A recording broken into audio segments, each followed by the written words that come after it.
Assalamualaikum warahmatullahi wabarakatuh. Perkenalkan, nama saya Nabila Ismail Kami dan 3 orang teman saya. Saya Nisa Fitriani. Saya Olivera Purnomo. Saya Rizky Nur Berliani. Kami di sini ingin mempresentasikan tentang tumbuhan tingkat tinggi, yaitu Caryophyllaceae. Selanjutnya, sebelumnya di sini kami tampilkan kladogram dari Caryophyllaceae. Pada awalnya kelompok Caryophyllaceae ini dia muncul dengan ciri yaitu memiliki simple perforation plate atau lubang sederhana dan adanya perkembangan pada dinding anser. Nah, ciri tersebut itu menghasilkan 2 cabang yang akan menghasilkan kelompok Caryophyllinae dan Polygoninae. Pada Caryophyllinae ini terdapat ciri baru yang akan berkembang menuju ciri baru berikutnya, yaitu node unilakular dan pertumbuhan sekunder oleh saksip kambia. Nah, untuk keseluruhannya bisa dilihat dari kladogram yang ada di sini. Selanjutnya ada teori evolusi. Nah, berdasarkan karakter bunganya, Caryophyllaceae ini sama dengan atau mirip dengan ordo Ranunculates yang termasuk ke dalam clade Dicotyl. Nah, clade ini maksudnya adalah kelompok taksonomi yang memiliki satu leluhur. Jadi, Caryophyllaceae dan Ranunculates ini dianggap memiliki nenek moyang yang sama. Yang kedua, famili Portulaceae telah menjadi masalah spekulasi yang cukup besar yang menjadikan dia masuk ke dalam jenis parafiletik. Yang ketiga, secara tradisional, ada satu famili Caryophyllaceae yang dianggap jauh dari kelompok Caryophyllaceae karena dia memiliki zat beta lain. Di sini saya akan menjelaskan ciri-ciri umum dari Caryophyllaceae. Yang pertama, Caryophyllaceae itu terdiri atas 3 ordo dan 14 familia yang nanti saya akan jelaskan di slide berikutnya. Terus muncul sekitar 70 juta tahun yang lalu, termasuk ke dalam Angiosperm dan Dicotyl sejati. Umumnya tumbuhan herba atau yang tidak memiliki batang, dan sebagian lagi merupakan tumbuhan sukulen atau bentuknya seperti kaktus. Terus perhiasan bunganya secara morfologi lebih kompleks dan beragam, sehingga perhiasan bunganya dapat dilihat dengan jelas. Dan bunganya itu biseksual atau berkelamin ganda, polipetal, atau kebanyakan apetal dan simpetal. Selanjutnya, tumbuhan si Caryophyllaceae ini merupakan tumbuhan tahunan atau abadi. Ovariumnya superior, jadi ovariumnya di atas bakal bijinya, lalu atau setengah inferior, jadi ovariumnya itu ada setengahnya lagi di dalam bakal bijinya. Biji dari Caryophyllaceae ini berbentuk lensa, halus, bersinar, dan embrionya melengkung. Dan yang terakhir, penyerbukan dari Caryophyllaceae ini dilakukan oleh serangga seperti lebah, lalat, dan kumbang. Di sini ada 3 ordo dari Caryophyllaceae. Yang pertama, Caryophyllales, yang kedua Polygonales, yang ketiga Plumbaginales. Terus di sini ada famili dari Caryophyllales. Yang pertama ada Ptolaccaceae, yang kedua ada Nyctaginaceae, yang ketiga ada Cactaceae, yang keempat ada Xenopodiaceae, yang kelima ada Aizoaceae, yang keenam ada Amarantaceae, yang ketujuh ada Portulacaceae, yang kedelapan ada Basellaceae, dan yang terakhir ada Caryophyllaceae. Famili pertama dari Caryophyllaceae ada Ptolaccaceae. Ptolaccaceae biasa hidup di negara beriklim tropis hingga sedang, seperti di Afrika dan Amerika. Bentuk batang herba atau berkayu. Daunnya berupa daun sederhana, tersusun secara bergantian dengan mitut stipule. Buahnya kecil dan berdaging. Bunganya juga berukuran kecil, kebanyakan bersifat biseksual atau telur tunggal, dan beberapa uniseksual, terdiri dari beberapa kartel. Kita tidak dapat menemukan rumus bunga untuk Phytolaccaceae.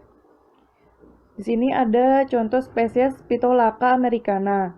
Seperti ciri-ciri yang tadi, buah dan bunganya kecil, serta daunnya herba, batangnya herba. Selanjutnya, famili Nyctaginaceae. Nyctaginaceae hidup di iklim tropis sampai subtropis, beberapa di daerah beriklim sedang. Batang herba atau kayu, daun bergantian atau berlawanan sederhana.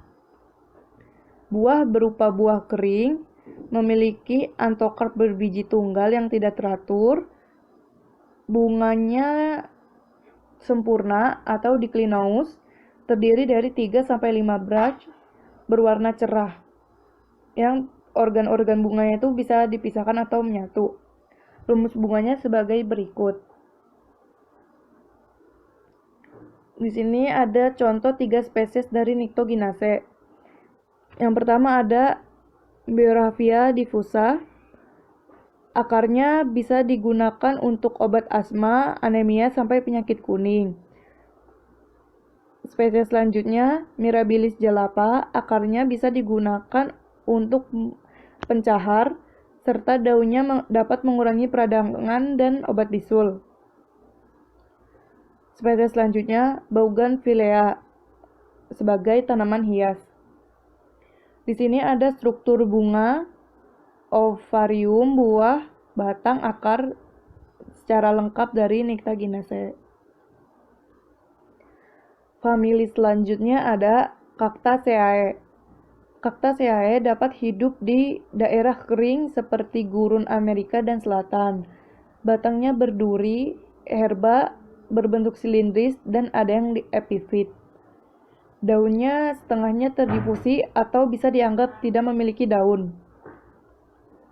Bunga soliter, biseksual, antimorfik, perhiasan bunga tersusun spiral.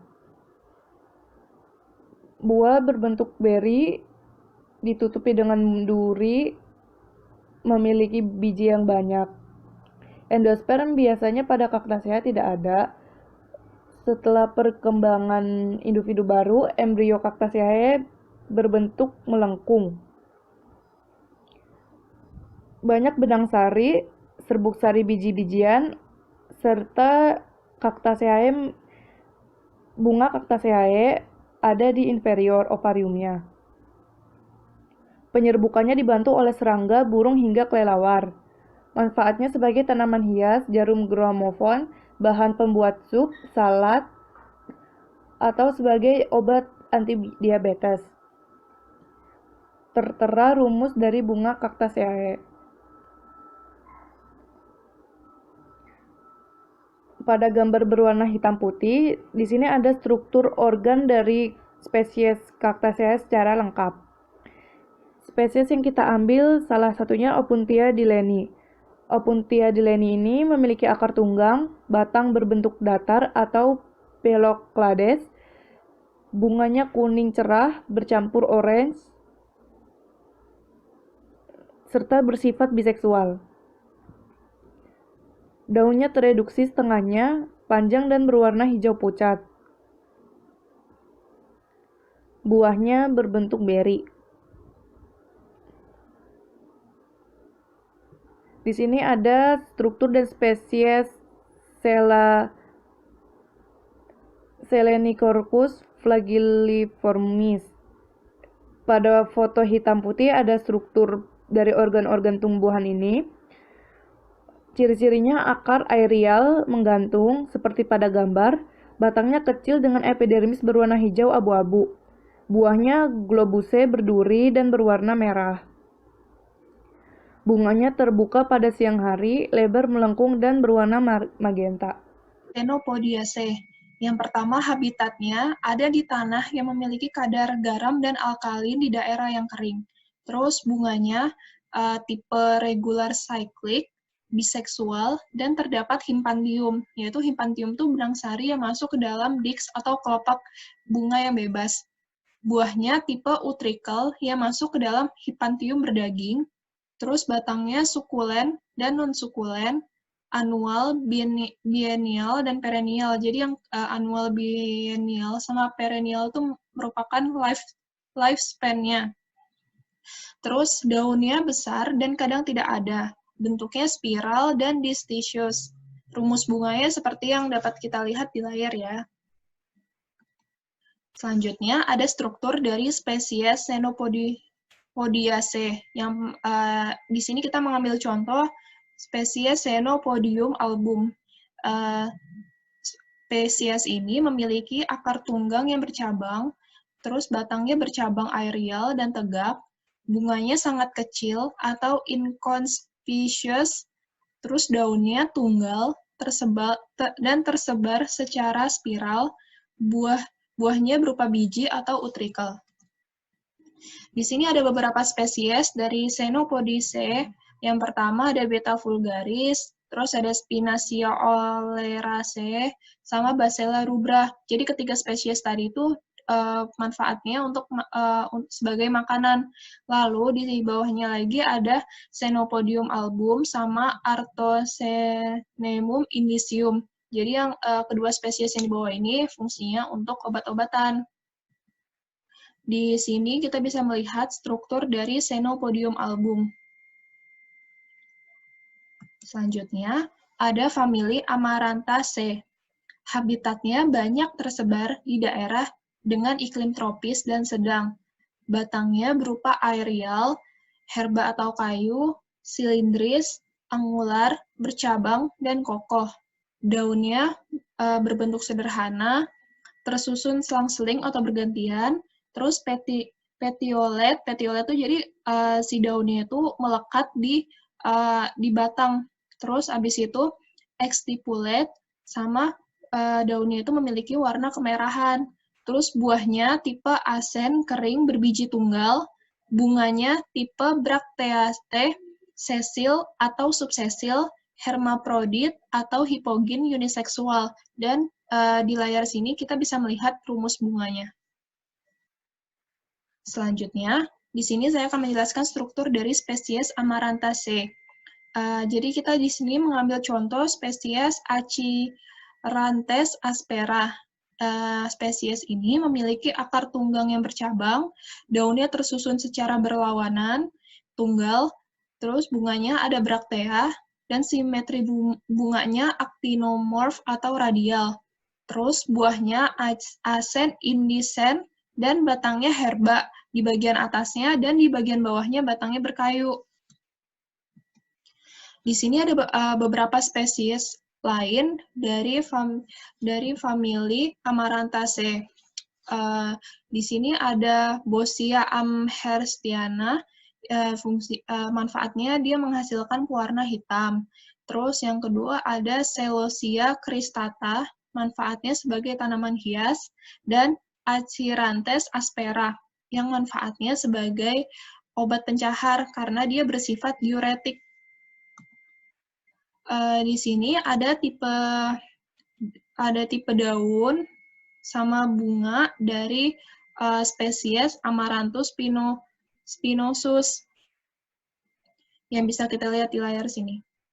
Ada spesies Polygonaceae yang habitatnya terdapat di belahan bumi bagian utara yang daerahnya tropis dan di wilayah kutub utara, dan ada di belahan bumi bagian selatan. Batangnya umumnya herba dan dikelilingi dengan noda.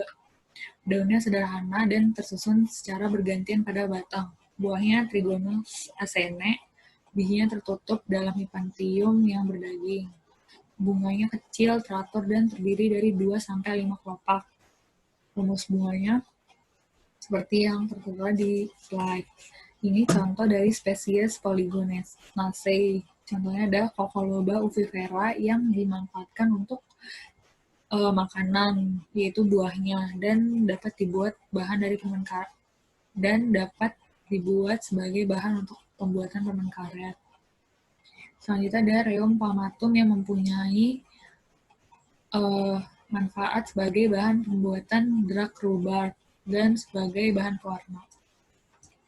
Ini ada struktur dari Polygonaceae.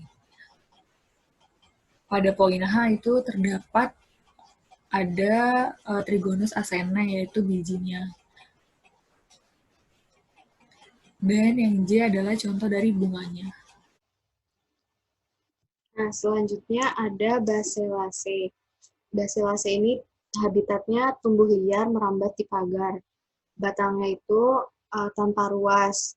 Terus daunnya itu tersebar. Dia punya daun tunggal dan daunnya itu sederhana. Yang buahnya itu berbentuk drup yang dikelilingi kelopak berdaging. Bunganya itu bunga sejati, jadi punya benang sari dan putik. Rumus bunganya bisa dilihat di sini. Dan Basellaceae ini manfaatnya ornamental atau dia hiasan. Terus bisa dibudidayakan sebagai tanaman sayuran seperti obat asma, demam, batuk, dan lain-lain. Di sini ada struktur daun sama bunga dari spesies Basella rubra.